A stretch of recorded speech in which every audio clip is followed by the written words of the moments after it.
I preach it like a deacon, Timmy D, and straightforward. Lake water, wakeboarder, CP3 and Wake Forest. What's up, y'all? It's your boy Shad Goodie. We coming to you week 2. This is the tape. Yeah, I know last week I said the Bears would be 1-0. Brothers fuck up, as well as Aaron Rodgers. He's the baddest dude in the land, so it's really no shame in losing to that at the lakefront. I will say it was a real good litmus test. However, that's why we got 16 games. So let's break down week 2 against the Cardinals and the Bears. Offense. Well, last week we looked at the Cardinals win a shootout against the Saints where they had over 400 yards offensively. On the ground, over $120. Now they're losing Andre Ellington, who's their best all-purpose back, but they still have rookie David Johnson out of Northern Iowa and former 2,000-yard rusher Chris Johnson. So that's a nice compliment to backs. Now the offensive line, they look a little shaky, even though the Saints weren't able to get to Carson Palmer a lot.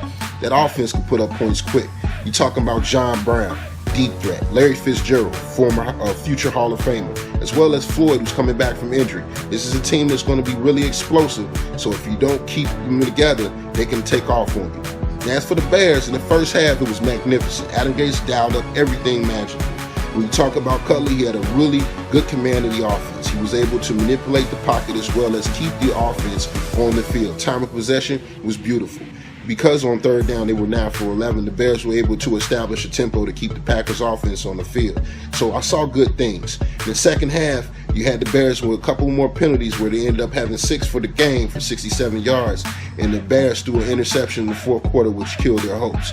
Now the main thing offensively that I'm a little pissed off is in the red zone. 4 trips, 3 field goals. You got to get better than that if you expect to be a playoff team or win against a team that can put up points in a hurry. So I'm going to go based on what I saw in the first half as well as what I saw in the first week for the Arizona Cardinals. So offense advantage, Cardinals.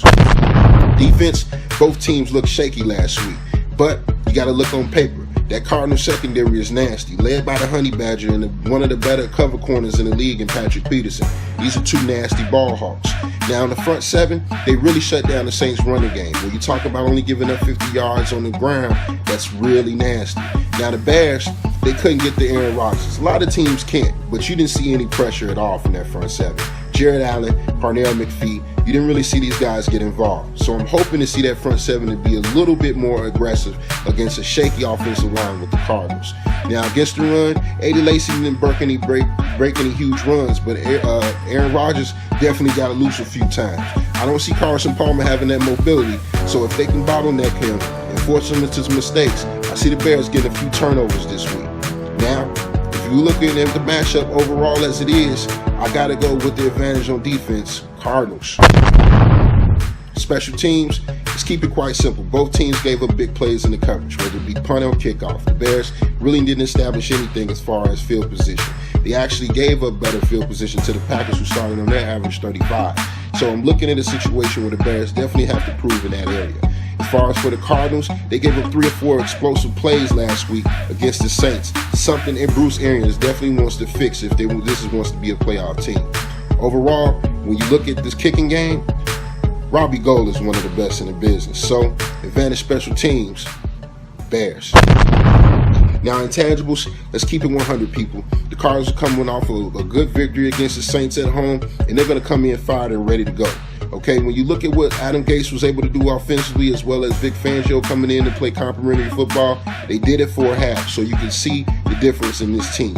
I like what John Fox did as far as establishing attitude. This team looked pissed off after they lost to the Green Bay Packers, but it looked like they were resting on their laurels a little bit.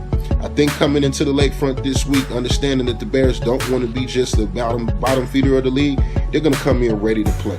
Now, I don't know if that attitude is going to be conducive to a victory, but I definitely see this team matching up with the Cardinals a lot better than they did with the Packers, especially defensively. So, all things considered, I'm looking at a Shad Goodie exclusive here. I'm looking at a big play, big day from Alshon Jeffrey. Calling it right now, Arizona 28, Bears 31.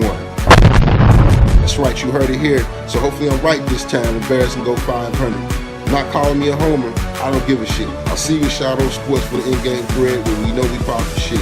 As well as, if you buy your grill, make sure you lick a shot for your boy. It's been Shad Goodie, and this has been The Tape. X-Man, rappers having my pen game. with the XO's, hen in my cup, man. Not feeling prof, got me feeling like Kanye.